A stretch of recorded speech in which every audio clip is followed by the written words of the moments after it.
Hi friends, स्वागत है आपका अपने YouTube channel cricket talk with Sumit पे, जहां पर हम क्रिकेट के एक इन डेप्थ एनालिसिस करते हैं और अपनी एक व्यू पॉइंट रखते हैं जो भी गतिविधियां क्रिकेट फील्ड पर हो रही होती हैं या फिर क्रिकेट फील्ड के बाहर होती हैं। कुछ बातें करेंगे आज क्रिकेट के हवाले से। सबसे पहले तो गौतम गंभीर और श्रीशांत का जो फड्डा हुआ है, जो इशू हुए हैं, जो टशल हुए हैं, उसके ऊपर बात करेंगे। कौन कौन इस पे इन्वॉल्व हुआ, क्या हुआ इसके बीच में, ये हम सारी चर्चा करेंगे। डे 2 की बात करेंगे, जहां पर पाकिस्तान और PM11 प्राइम मिनिस्टर 11 ऑस्ट्रेलिया की मैच के बीच में जो सूरत हाल हुई है उसके बारे में हम बात करेंगे। बांग्लादेश और न्यूजीलैंड के बीच में जो दूसरा टेस्ट का दूसरा दिन था उसके हवाले से कुछ बात करेंगे। तो आइए शुरू करते हैं। सबसे पहले तो गौतम गंभीर और श्रीशांत के बीच में जो बातें हुई, कौन सही है कौन गलत है ये मैं फैसला नहीं करने वाला, लेकिन मैं कुछ बातें बोलना चाहूंगा कि गौतम गंभीर को इस बार उन्हीं के टक्कर का प्लेयर मिला है। क्योंकि हर बार क्या होता था कि शरीफ आदमी के साथ गौतम गंभीर भिड़ जाते थे, तो शरीफ आदमी अपनी शराफत को दिखाते हुए चुपचाप से गर्दन झुका करके चला जाता था, लेकिन उनको उन्हीं के भाषा में जवाब देने वाला बंदा आज पहली बार मिला और उन्होंने अपनी सारी उल्टियां कर दी। श्रीशांत ने जो आज बात बोला कि ये गौतम गंभीर अपने सीनियर्स की, अपने कोलिग्स की रेस्पेक्ट नहीं करते हैं और किसी को कुछ भी बोल देते हैं, किसी को कुछ भी बात करके निकल जाते हैं, तो उसके हवाले से जब आपके पास आंसर नहीं होता है ना, जब आपके पास कोई आर्गुमेंट्स का जो तथ्य फैक्ट्स नहीं होते, तो आप फिर निजी हमले करने चालू कर देते। तो वही निजी हमला आज गौतम गंभीर ने श्रीशांत के ऊपर कर दिया कि यू आर ए फिक्सर और यू बॉस। उसने जो क्वेश्चन पूछा उसका जवाब दीजिए ना। आप अपने सीनियर प्लेयर्स की रेस्पेक्ट नहीं करते हो, आप अपने कलीग की रेस्पेक्ट नहीं करते हो। जब भी आप विराट कोहली के बारे में बात होती है, जब भी आप टीम के बारे में बात होती है, तो आप वहां पर कितने एंटी हो जाते हो। विराट कोहली की कैप्टनसी में हम 2017 के चैंपियंस ट्रॉफी हारे फाइनल का, 2020 की हम लोग आईसीसी चैंपियंस ट्रॉफी, आईसीसी के टेस्ट चैंपियनशिप हारे थे फाइनल में। उसके बाद हम 2020 की ही T20 वर्ल्ड कप से हम बाहर हुए थे। तो कितने लोगों ने क्रॉस क्वेश्चन करना चालू कर दिया था कि Virat Kohli is not a good captain और Virat Kohli is not a great captain के लिस्ट में। वो अभी तक आईपीएल का फाइनल नहीं जीता पाए हैं अपनी कैप्टनसी के इतने सालों के रिकॉर्ड में, ये वो बहुत कुछ गौतम गंभीर ने बोला था। सेम चीज रोहित शर्मा के साथ हुई। रोहित शर्मा 2021 के T20 वर्ल्ड कप के सेमीफाइनल से बाहर हो जाते हैं। उसके बाद आईसीसी टेस्ट चैंपियनशिप के फाइनल में भी हार जाते हैं। उसके बाद वर्ल्ड कप के फाइनल में भी हारते हैं वो। तो क्या फर्क रहा? आपके रोहित शर्मा भी आईपीएल के इतने सारे विनर्स लेकर के आए हैं, इतने सारे ट्रॉफीज लेकर आए हैं, तो उसके बारे में कोई कमेंट्स किसी ने नहीं किया। गौतम गंभीर ने कभी भी नेगेटिविटी नहीं फैलाई कि किस तरीके की कैप्टनसी हो रही है, किस तरीके की यहां पे क्या हो रही है। लेकिन जब विराट कोहली करते हैं तो आपके मुंह से एकदम उल्टियां निकलने शुरू हो जाती है कि कितने बेकार प्लेयर है ये। यार, अपने कलीग की रेस्पेक्ट करना सीखिए। मैं आज गौतम गंभीर का काला चिट्ठा खोलता हूं। ये बोलते हैं ना कि मुझे टीम से ड्रॉप कर दिया गया, मुझे नहीं निकाला गया, मुझे निकाल दिया गया, एक छक्के ने हम लोगों को वर्ल्ड कप नहीं जिताया, उसके पीछे हम लोगों का ये, क्योंकि इनका दर्द है। इनका ये दर्द है कि मेरे को फाइनल में मैंने इतनी अच्छी इनिंग खेली बट मेरा नाम कोई नहीं लेता है, मेरा नाम कभी भी नहीं आता है। बॉस ठीक है, फाइनल में आपने मैच जिताया, हमेशा कैप्टन को फेवर मिलता है, कैप्टन को मिला वहां पर, ठीक है। 2007 के T20I वर्ल्ड कप और उसके बाद 2009 के T20I वर्ल्ड कप में आपका क्या परफॉर्मेंस था, कितने आपने खराब खेला है। 2010 के T20 में आपने क्या खराब खेला है, 2012 के T20 के वर्ल्ड कप में आपने कितना खराब खेला है, उसके बारे में कभी आप जिक्र नहीं करते हो। आज मैं काला चिट्ठा खोलूंगा, आप मेरे सामने पूरी बैठिएगा, आज पूरी वीडियो आप देख करके जाइएगा। ये जो गौतम गंभीर है, इसकी जो लास्ट की जो 3 वर्ल्ड कप है, 2007 में ठीक है जीत गया इंडिया, उसके बाद 2009 में इन्होंने क्या किया है, 2010 के T20I वर्ल्ड कप में क्या किया और 2012 के T20I वर्ल्ड कप में क्या किया। 2012 के वर्ल्ड कप T20I में आप जाकर के परफॉर्मेंस देखिए इनका। जब आप उस समय हारे तब तो नहीं बोले कि हाँ मेरी गलती थी, मेरी वजह से टीम हार गई। आपने कहा उस समय कैप्टन फेस किया वो गौतम, उस समय आपके MS धोनी कैप्टन हुआ करते थे, वो आकर के फेस किया उन्होंने। आप लोग इतने चौड़े हो गए थे मतलब इसमें कि आप लोगों को समझ में नहीं आता था कि हमारी कोई टीम से रिक्वायरमेंट क्या। आपको लगता था कि हम कभी ड्रॉप नहीं हो सकते, हमारे कोई रिप्लेसमेंट नहीं है। और जब इसको मौका मिला आपके शिखर धवन को और रोहित शर्मा को, उन्होंने आपको ऐसा बाहर किया कि आप लोग अंदर आने के लिए तरस गए, क्योंकि आपको लगता था कि कोई भी आएगा वो 2-3 मैच फ्लॉप खेलेगा और फिर हमें वापसी मौका मिल जाएगा। लेकिन शिखर धवन और रोहित शर्मा ने इतना जबरदस्त परफॉर्मेंस किया, चाहे शिखर धवन का टेस्ट में डेब्यू हो, चाहे शिखर धवन और रोहित शर्मा का 2013 के आईसीसी चैंपियंस ट्रॉफी का, उसके बाद आप लोगों का नाम लेना लोगों ने बंद कर दिया। क्योंकि वहां पर जब आप खिलाड़ी अपने आप को खेल से बड़ा समझने लगता है ना, तो यही चीजें होती है। उसके बाद आप धीरे से चोरी रास्ते से चक्कर लगाने चालू किए कि मैं टेस्ट मैच में खेलूंगा। टेस्ट मैच में आपकी जगह कहां बन रही थी? टेस्ट मैच में आपकी जगह कहां बन रही थी? जब शिखर धवन वहां पे सेंचुरी मार रहा है, सेंचुरी पे सेंचुरी लगा रहा था, शिखर धवन अपने अपोजिशन को मतलब एक तरफ से इतना तेजी से खेलता था कि उसको मौका नहीं किसी को देता था। वो शिखर धवन के साथ टेस्ट मैचेस में ओपनिंग कौन करता था उस समय? 2011-12 की बात करूं, 2013 की बात करूं, शिखर धवन के साथ टेस्ट मैचेस में ओपनिंग जो करता था वो उसकी जगह पक्की बनी हुई थी, तो आपको मौका नहीं मिल रहा था।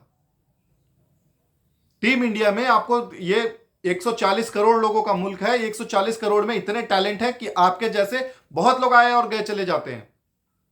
आप अपने कलीग की रेस्पेक्ट करना सीखो यार। जब आप अपने कलीग की रेस्पेक्ट नहीं करोगे तो दूसरे कंट्री की क्या रेस्पेक्ट करोगे? दूसरे प्लेयर्स की क्या रेस्पेक्ट करोगे? अच्छा ठीक है, आप बीजेपी गवर्नमेंट में हो, आपकी सरकार है, क्यों नहीं आप पॉलिसी बनाते हो कि जो एक बार ड्रॉप हो गया उसको दोबारा जब तक वो नीचे जाकर के नहीं खेलेगा, जब तक रणजी में ट्रॉफी में परफॉर्मेंस नहीं करेगा, उसको मौका नहीं मिलेगा। बनाओ ना रूल्स। पीछे से बोलना बहुत आसान है, आप वेट करिए कि जब ये जो प्लेयर्स हैं जो अभी आज के डेट में खेल रहे हैं, ये जब रिटायर होंगे और जब ये कमेंट्री करने आएंगे तो फिर आपके बारे में क्या बोलेंगे। यार आप बड़े नहीं हो रहे हो, मैच्योर नहीं हो रहे हो यार, दूसरे को आप पाठ पढ़ा रहे हो। और आपने पालतू कुत्ते रख रखे हैं कि आपके अगेंस्ट, आपके फेवर में बोलते रहते हैं, चाहे वो आपके आर अश्विन हो, जो ये बोलते हैं कि गौतम गंभीर मिसअंडरस्टूड, सबसे मिसअंडरस्टूड प्लेयर है। भैया किस एंगल से मिसअंडरस्टूड है? जो आप हो वो आपका दिखता है, क्यों नहीं आप सीधे डायरेक्ट जाकर के पिन पॉइंट करते हैं? एमएस धोनी के खिलाफ हुआ, चाहे सचिन तेंदुलकर के खिलाफ हुआ, रिकॉर्ड्स के लिए कौन खेलता था? कौन हमेशा रन बनाने के लिए अपना खेलता था? आप लोग वर्ल्ड चैंपियन बने, ठीक है यार, इंडिया में मैच हुई थी, आपने वहां पे जीत गए। बाहर जब आप गए थे कहां क्या कर लिया आपने हासिल? मुझे आप बताएं ना, 2011 के बाद टेस्ट T20 वर्ल्ड कप के बाद आप लोग इंग्लैंड गए, वहां 4-0 से आप हारे थे, क्या परफॉर्मेंस थी आपकी? ऑस्ट्रेलिया गए, 4-0 से आप वहां पे हारे थे 2011 के वर्ल्ड कप के बाद टेस्ट मैचेस में, क्या परफॉर्मेंस थी? सिर्फ बोलना आता है, सिर्फ बोलना आता है, सिर्फ बोलना आता है, करके दिखाना पड़ता है दोस्त, करके दिखाइए। आप ठीक है, न्यूजीलैंड गए थे आप, आपने वहां पे 2 दिन बैटिंग की, टेस्ट मैच वो ड्रॉ किया, ठीक है, उस तरीके की इनिंग विराट कोहली बहुत बार खेल चुका है यार। और कितने टेस्ट मैचेस वो जिताया है बाहर जा करके, कंट्री के बाहर जा करके, जो गांगुली, एमएस धोनी, इन लोगों का सपना हुआ करता था। कोई तुक बनती है यार, मतलब कौन गलत है सही है वो छोड़ दो कि श्रीशांत ने उनको क्या बोला, इनको क्या बोला, लेकिन आज आपको आपके टक्कर का अपोनेंट मिला है जो कुछ भी भंड मार करके चला जाता है, कुछ भी बोल करके चला जाता है, उसको कोई फर्क नहीं पड़ेगा, आपको फर्क पड़ेगा, क्योंकि because you are a sitting MP. आप एमपी होकर के इस तरीके की बातें कर रहे हो, इस तरीके के मर्यादा का यूज कर रहे हो। फिक्सर है तो फिक्सर है तो उसको क्यों नहीं सजा? आप गवर्नमेंट में हो, आप सजा दिलाओ ना उसको, उसके साथ जो इन्वॉल्व थे उसको सजा दिलाओ। उसकी टीम में राहुल द्रविड़ भी था जब वो फिक्सिंग कर रहा था, पता लगाइए राहुल द्रविड़ का हाथ था कि नहीं था उसमें। क्या 1-2-3 आदमी सिर्फ फिक्सिंग कर सकते हैं मैच को? पता लगाइए ना। 95 से 90 से लेकर के 99 तक हम लोग, 2000 तक हम लोग मैच फिक्सिंग में थे, इन्वॉल्व थे। क्या सिर्फ अजरुद्दीन ही मैच फिक्सिंग कर रहे थे? उस समय और कोई प्लेयर्स नहीं था? अब अजरुद्दीन और जडेजा, बाकी का पता लगाइए ना, बाकी लोग क्या कर रहे थे?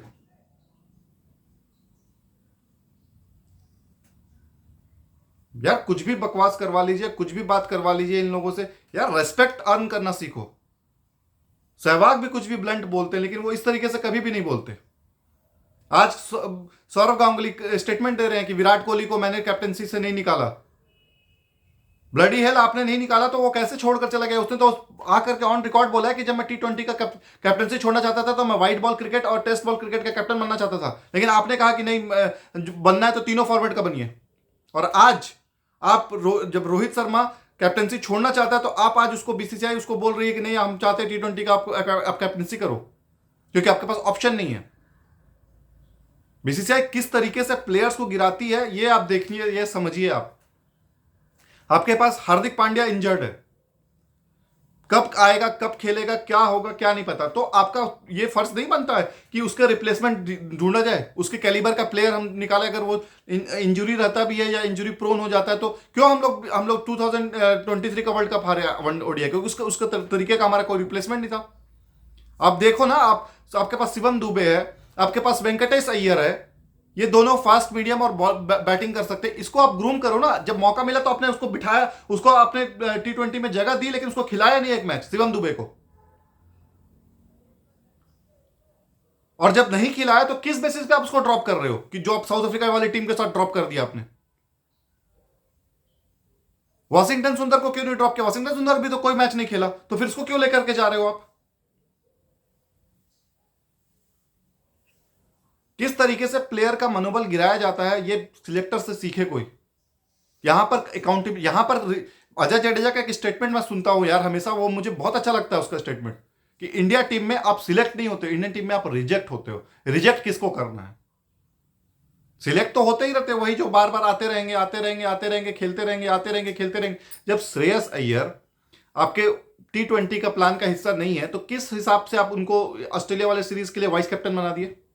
और वाइस कैप्टन बना दिए तो फिर वो जब वहां पे जा रहे हैं खेलने के लिए अफ्रीका में, तो वहां पर वो वाइस कैप्टन क्यों नहीं है? वहां पर आप रविंद्र जडेजा को वाइस कैप्टन बना रहे हो। रविंद्र जडेजा की जगह भी नहीं बनती है टी20 वर्ल्ड कप में, मुझे टी20 आई को वर्ल्ड कप में। आप उसको बाहर करिए यार। अक्षर पटेल को, यहां पर अक्षर Patel man of the match रहा फाइनल मैच में, और उसका साउथ अफ्रीका वाली टीम में सिलेक्शन ही नहीं है, गायब कर दिया गया उसको, ड्रॉप। तो किस हिसाब से आप सिलेक्शन कर रहे हो यार? मतलब खाना पूर्ति कर रहे हो कि तू भी आजा तू भी आजा, तू भी खेल ले, तू उसका दोस्त है तो तू आजा, तू उसका दोस्त है अच्छा अच्छा तू भी आजा। यार एक रिप्लेसमेंट आप नहीं बना पा रहे हो तो इसका इसका इसका इसका कमी किसको जाता है? इससे अच्छा तो मैं लाख गुना बेटर मैं विराट कोहली की सोच को मानता था यार। उसने पेस बैटरी की लाइन खड़ी कर दी थी, इतने प्लेयर थे कि आप किसको खिलाओगे किसको बिठाओगे वाला हिसाब था। शार्दुल ठाकुर, मोहम्मद सिराज आए, उसके बाद आपके ईशांत शर्मा थे, उसके बाद आपके पास सामी थे, उसके बाद आपके पास जसप्रीत बुमराह थे। हमेशा 5-6 बॉलर फास्ट बॉलर को वो लेकर के चला है, और 6 बॉलर में 2 अगर इंजर्ड भी होते तो तब भी आपके पास 4 बॉलर है, जो 4 बॉलर आपको खिलाने हैं। स्पिनर उसने लाइन लगा दी थी। कुलदीप यादव आया, युजवेंद्र चहल आया, उसके बाद रविचंद्रन अश्विन थे, रविंद्र जडेजा थे, अक्षर पटेल आया, 5-5 स्पिनर लेकर के चल रहा। वॉशिंगटन सुंदर आया। प्लेयर्स का काम होता है, कैप्टन का काम होता है कि आगे उसको रिप्लेसमेंट देखनी होती है यार, कि कौन उसका रिप्लेसमेंट है, कौन खेलेगा कौन बैठेगा। जोड़ तोड़ से आप नहीं चला सकते टीम को। अगर जोड़ तोड़ से चलाओगे तो आप मुंह की खाओगे। वैसे ही जोड़ तोड़ का जिस तरीके से आज शान मसूद ने बैटिंग की है, क्या Shan Masood ODI world cup में नहीं जा सकता था? जो आप ये आधा तीतर आधा बटेर लेकर के गए थे क्रिकेट खेलने के लिए, उसमें से उससे अच्छा होता कि आप शान मसूद को लेकर के जाते। कम से कम आपको स्टेबिलिटी तो देता है यार वो। आप अच्छे प्लेयर्स को जब तक आप उसको नर्चर नहीं करोगे ना, आपको वो रिजल्ट कभी नहीं आएगा, कभी नहीं दे पाएगा वो। बहुत सारे बीसीसीआई की सिलेक्शन भंड है यार, मैं अभी बात करने जाऊंगा तो बहुत नाम आएंगे आपके सामने उछल के। ऋषभ पंत इंजर्ड हुआ, उसके बाद विकेट कीपर को गायब कर दिया इन लोगों ने, जो मेन विकेट कीपर था केएस भरत, क्योंकि ये जानते हैं कि जिससे पंत जिस दिन आएगा हमको उसी को लेना है, हमको उसको रिप्लेसमेंट बनाना ही नहीं है। क्योंकि अच्छे से इनको पता है कि अगर एमएस धोनी टाइप का प्लेयर अगर आ गया तो दिनेश कार्तिक, अजय रात्रा, उसके बाद आपका पार्थिव पटेल, ये इनको कभी मौका ही नहीं मिलेगा। तो इसीलिए ऋषभ पंत को बचाने के लिए, सेव करने के लिए, हार्दिक पांड्या को सेव करने के लिए ये रिप्लेसमेंट कभी लाते ही नहीं है और रिप्लेसमेंट कभी बनाते ही नहीं है। आज गले की हड्डी बन गया अक्षर पटेल, क्योंकि रिप्लेसमेंट आ गया वो रविंद्र जडेजा का। अश्विन का रिप्लेसमेंट आ गया वॉशिंगटन सुंदर, ऑफ स्पिनर, खिलाना मजबूरी हो गई। लेकिन अश्विन पता नहीं कैसे घींच तोड़ के T20I का वर्ल्ड कप ये खेलेंगे भाई साहब, ओडीआई का वर्ल्ड कप ये खेलेंगे भाई साहब। उसके बाद इनको टीम से बिठा दो तो फिर अपना भंड मारना चालू कर देते हैं कि मैंने कभी सोचा नहीं था कि मुझे बिठा दिया जाएगा। अबे तुम कहीं के चौधरी लग रहे हो कि तुमको बिठा दें, तुमको नहीं बिठा सकते हैं कोई भी। अब बोलो ना, विराट कोहली जब बिठाता था तो मुंह खोल के बोलते थे, अब रोहित शर्मा बिठा रहा है तो बोलो बैठा के कि मेरे को रोहित शर्मा भी जाती कर रहा है। कितना क्रिकेट खेलना है यार आपको? आप T20 भी खेलना चाह रहे हो, ओडीआई भी खेलना चाह रहे हो, टेस्ट, चुपचाप से एक फॉर्मेट पकड़ो और खेलो, नहीं तो आपका भी हाल हरभजन सिंह जैसा हो जाएगा कि तीनों फॉर्मेट से आपको बाहर कर दिया जाएगा। अभी इंडिया के पास टेस्ट मैच का वो रिप्लेसमेंट नहीं है अश्विन टाइप का, लेकिन बनाने की बहुत जरूरत है। वही हाल संजू सैमसन का है, आपका युजवेंद्र चहल का है कि इनको आप सिलेक्शन करते हो, रॉन्ग टीम में करते हो, जगह बनती नहीं है, ये बाहर हो जाते हैं।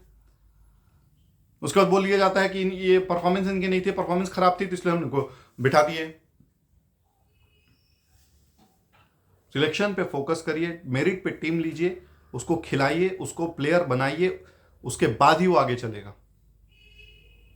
पता नहीं आपने T20 वर्ल्ड कप में 2020 की बात कर रहा हूं मैं, 2020 के T20 वर्ल्ड कप में इन लोगों ने राहुल चहर और वरुण चक्रवर्ती को खिलाया। आज दोनों गायब है, कहां है भैया दोनों? आपने इन दोनों को लाया था, कहां है ये दोनों आज के डेट में? तो इस तरीके से अगर आप टीम बनाओगे ना तो कभी आगे नहीं बढ़ पाओगे। कि आप मेरिट पे सिलेक्शन नहीं करते हो, आप किसी के पर्ची पे और सिफारिश पे लाते हो। अब श्रेयस अय्यर को एंट्री करेंगे T20 में और केएल राहुल को T20 में एंट्री, जब मैचेस पास आएंगे, आईपीएल में इनका अच्छा परफॉर्मेंस हो जाएगा, ये लोग आ जाएंगे वापस। इस तरीके से मत करिए। आप किसी को भी बताएं तो थॉट प्रोसेस क्लैरिटी के साथ बताएं कि you are my playing 11 team, और you are my match winner, और you are my go to player for any kind of situation. अभी आपका नया लॉट का बॉलर तैयार हो रहे हैं, उसको तैयार होने दीजिए, बीच में फिर किसी को आप चेंजेस मत करिए। रवि बिश्नोई आ रहा है, रवि बिश्नोई मुझे अच्छा लगता है, लेकिन रवि बिश्नोई की बहुत बड़ी कमजोरी, उसको बहुत कुछ सीखने की जरूरत है। वो है as a leg spinner, but वो बॉलिंग करता है ऑफ स्पिनर पे। मोस्ट ऑफ द 6 में से 4 बॉल उसकी गुगली ही होती है। अगर कोई अच्छा बैट्समैन उसको पिक करने वाला हो गया, काम तमाम है। मैं आपको एक छोटा सा एग्जांपल देता हूं। 1990 से लेकर के 2000 के बीच में अनिल कुंबले सभी कंट्री के अगेंस्ट में जबरदस्त बॉलिंग करता था, लेकिन जैसे ही श्रीलंका के आती थी, श्रीलंका उसको उधेड़ के रख देता था। चाहे वो डिसिल्वा हो, चाहे रणतुंगा हो, चाहे जयसूर्या हो, चाहे कालविथारना हो, चाहे रोशन महानामा हो, चाहे अविष्का गुरु सिंघा हो, चाहे आपका हसन तिलक रत्ने हो, कोई भी आएगा उसको, अनिल कुंबले को कभी भी आप कोई भी मैच उठा के देख लीजिए, वर्स्ट रिकॉर्ड है अनिल कुंबले का श्रीलंका के खिलाफ में, क्योंकि श्रीलंका ने इनको पिक कर लिया था। इनको जब ये खेलते थे इसके अगेंस्ट में तो यही बोला करते थे कि इसको आप एज ए स्पिनर ट्रीट ही मत करो, you treat him like a medium pace bowler who brings the ball in to you. सिर्फ वो बॉल को अंदर लेकर आएंगे। जब उस तरीके से खेलना चालू कर दिए तो प्रिडिक्टेबल हो गए। श्रीलंका के अगेंस्ट में वो कभी भी अच्छा परफॉर्म नहीं कर पाए। एक आध मैच में तो देखो, आप 10 मैच खेल रहे हो तो एक मैच तो आप अच्छा खेल करोगे, लेकिन आप ओवरऑल देखोगे श्रीलंका के खिलाफ उनका अच्छा रिकॉर्ड कभी नहीं रहा है। मैंने कभी नहीं देखा अनिल कुंबले को श्रीलंका के अगेंस्ट में 90 से लेकर के 2000 की बात कर रहा हूं मैं, कि अनिल कुंबले ने उनको रिप अपार्ट कर दिया, अनिल कुंबले ने उनको उनकी कमर की हड्डी तोड़ दी और विकेट 4-5 निकाल करके मैच को एक तरफा कर दिया, कभी भी नहीं। तो उसी तरीके से रवि बिश्नोई भी प्रिडिक्टेबल हो जाएंगे, क्योंकि इनकी बॉल ज्यादातर ऑफ स्पिन की तरह आती है, अंदर ही आती है बॉल। और जिस दिन ये टीम पिकअप करना चालू कर देंगे उस दिन सुताई हो जाएगी इनकी। तो इनको लर्न करने की बहुत ज़रूरत है। रवि बिश्नोई को मौका मिल रहा है, अभी वो T20 के रैंक 1 बॉलर हैं। बहुत कुछ सीखने की ज़रूरत है, सीखिए, लर्न करिए, आगे बढ़िए। आप परफॉर्मेंस देते रहेंगे, आपको कोई नहीं ड्रॉप कर सकता है।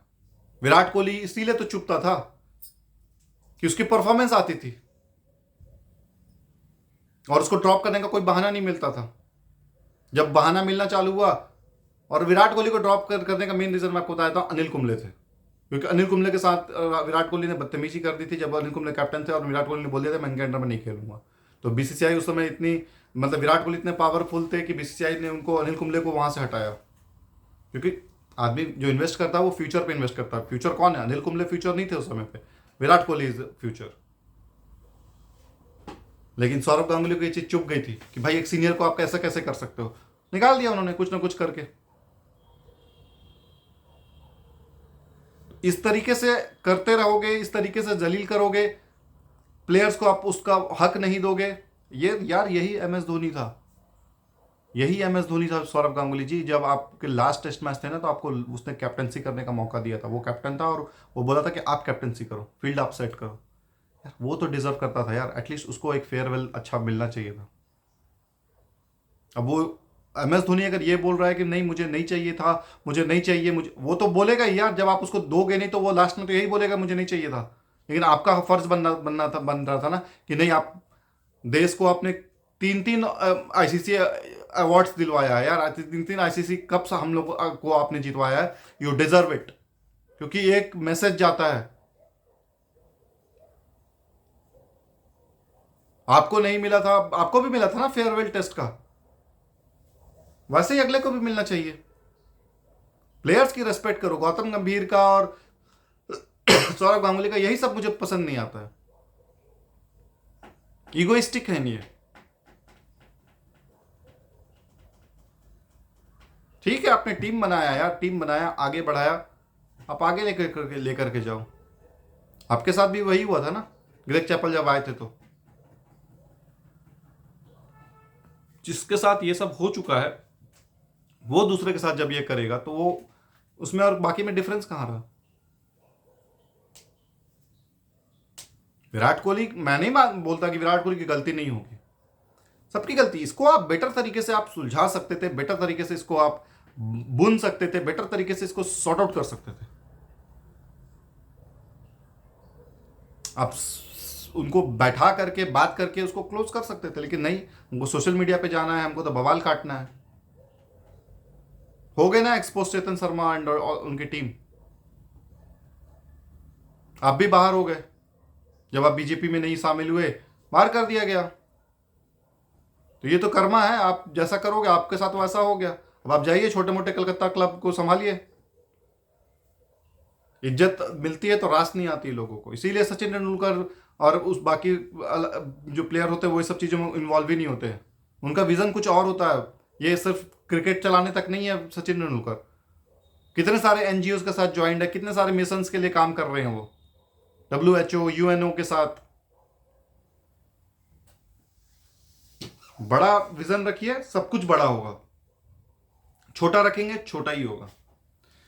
चलिए दूसरे ओवर के तरफ बात करते हैं। पाकिस्तान आज 200 रन आपके शान मसूद ने लगा दिए। एक अच्छा मैसेज, एक अच्छा पॉजिटिव आया है पाकिस्तान क्रिकेट के हवाले से। पाकिस्तान ऑलमोस्ट 400 रन के करीब पहुंचा, और लेकिन बॉलिंग वाइज उतना स्ट्रांग नजर नहीं आया। 2 विकेट जरूर झटके, लेकिन उस तरीके का पैनापन, उस तरीके का तीखापन बॉलर्स में नजर नहीं आया। हो सकता है थोड़े से रस्टी, हो सकता है थोड़े से रस्टी हो सकता है थोड़े से वो थकावट हो उनको, लेकिन धीरे धीरे जैसे जैसे वो यहाँ पर क्लाइमेट के साथ एक्लेमेटाइज होंगे उसी तरीके से उनका परफॉर्मेंस आएगा। और मुझे उम्मीद है कि पाकिस्तान यहाँ पर अच्छा करेगी, क्योंकि ऑस्ट्रेलिया में बैटिंग करने में मज़ा आता है। जो बॉल कब क्रिकेट कब खेलने में मज़ा आता है, जब आपके पास ट्रू बाउंस हो। और ऑस्ट्रेलिया में आपको ट्रू बाउंस मिलता है कि जहाँ पर आप पिच किए हो वहीं से आपका ट्रू बाउंस आएगा, और आपको चेस्ट तक या फिर यहाँ तक बॉल खेलने को मिलेगा। आप पंचेस लगा सकते हो, कट्स लगा सकते हो, पुल्स लगा सकते हो। अगर बॉल आपको हाफ वाली मिलती है तो आप उसको ड्राइव लगा सकते हो। आपको ओवर पिच होती है तो फिर आप उसको स्ट्रेट ड्राइव भी खेल सकते हो, कवर ड्राइव की तरफ भी खेल सकते हो, फ्लिक करके खेल सकते हो। तो वैल्यू फॉर द शॉट होता है वहाँ पे। और ऑस्ट्रेलिया में जो ऑस्ट्रेलिया में खेलता है नाम उसी का होता है। तो ये बाबर आजम के लिए बहुत सुनहरा और बहुत गोल्डन मौका है कि वो अपने नाम को वर्ल्ड क्रिकेट में अच्छे जगह पे लेके जाए। आपके बहुत सारे प्लेयर्स थे जो हर जगह खेलते थे, लेकिन ऑस्ट्रेलिया में आने के बाद वो खेल नहीं पाते थे। इंजमाम उल हक का बेस्ट एग्जांपल दे सकते हो। तो यहां पर आप खेलोगे, नाम होगा। वीवीएस लक्ष्मण का नाम सिर्फ इसी वजह से आता है क्योंकि उसने ऑस्ट्रेलिया के साथ खेल खेल के परफॉर्मेंस दी है, वरना कोई नहीं जानता वीवीएस लक्ष्मण को। एस एस दास, सदगोपन रमेश, ये लोग भी सेंचुरी और ये लोग भी बहुत सारे सेंचुरीज लगाए हैं, लेकिन इनका ज़्यादा नाम नहीं होता है।